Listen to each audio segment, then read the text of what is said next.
Hello అందరికీ శ్రీరాముల smart హబ్కి మళ్ళీ స్వాగతం.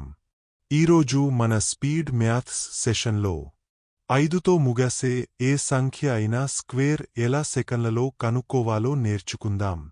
పెద్ద మల్టిప్లికేషన్ అవసరం లేదు, క్యాల్కులేటర్ అవసరం లేదు, చిన్న ట్రిక్ చాలు. మరి ప్రారంభిద్దాం. ఒక సంఖ్య 5తో ముగిస్తే ఈ రెండు స్టెప్స్ ఫాలో అవ్వండి. స్టెప్ 1, జవాబు చివర 25 రాయండి. స్టెప్ 2, 5 ముందు ఉన్న డిజిట్ లేదా డిజిట్స్ తీసుకుని దాని తర్వాతి సంఖ్యతో మల్టిప్లై చేయండి. అంతే. ఉదాహరణ 15 స్క్వేర్. 15 5తో ముగిసింది. స్టెప్ 1, 25 రాయండి.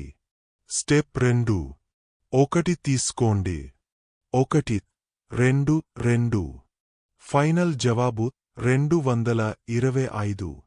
అందుకే 15 స్క్వేర్ 225.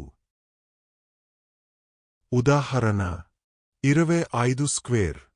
స్టెప్ 1, 25. స్టెప్ 2, 2, 3, 6. జవాబు 625. 25 స్క్వేర్ 625. ఉదాహరణ 35 స్క్వేర్. స్టెప్ 1, 25. స్టెప్ 2, 3, 4, 12. జవాబు 1225.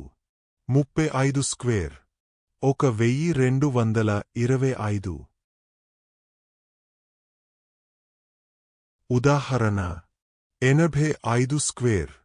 స్టెప్ 1, 25. స్టెప్ 2, 8, 9, 72. జవాబు 7225. 85 స్క్వేర్ 7225. ఉదాహరణ 105 స్క్వేర్. ఇది 3 మెనస్ డిజిట్ సంఖ్య అయినా కూడా అదే ట్రిక్. స్టెప్ 1, 25. స్టెప్ 2, 10, 11, 110. జవాబు 11025. 105 స్క్వేర్ 11025. ఇప్పుడు మీరు ట్రై చేయండి. 45 square, 65 square, 95 square. Video pause చేసి సాల్వ్ చేయండి. ఇదే స్పీడ్ మ్యాథ్స్ మేజిక్. ఈ ట్రిక్ మీకు నచ్చితే లైక్ చేయండి, షేర్ చేయండి, సబ్స్క్రైబ్ చేయండి. శ్రీరాముల స్మార్ట్ హబ్. మళ్ళీ తదుపరి వీడియోలో మరో మ్యాథ్స్ ట్రిక్తో కలుద్దాం. బై అందరికీ.